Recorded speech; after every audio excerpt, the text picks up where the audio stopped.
मकर संक्रांतीच्या सुट्टीमुळे आरामात गंध आणि विभूती लावून देवपूजा करून श्रीमद भगवद्गीता वाचायला घेतली। त्यात भगवंत म्हणतात, हे धनंजया, माझ्याहून श्रेष्ठ असे दुसरे कोणतेही तत्व नाही। दोऱ्यात ओवलेल्या मण्याप्रमाणे सर्व काही माझ्यामध्ये आश्रित आहे। गीता वाचून थोडंसं कपालभाती, अनुलोम विलोम आणि प्राणायाम केलं।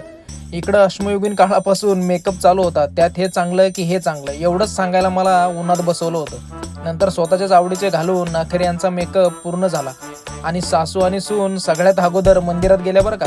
बायकोला ऑफिसला सोडताना मोबाईलचा कॅमेरा हँग होईपर्यंत फोटो काढून झाल्यावर म्हणाली, थांबा आता तुमच्या सोबत सेल्फी काढते।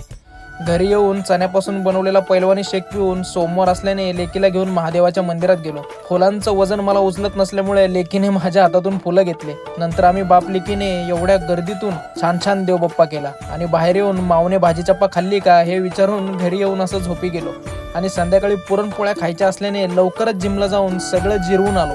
बाकी चालायचंच नाही का।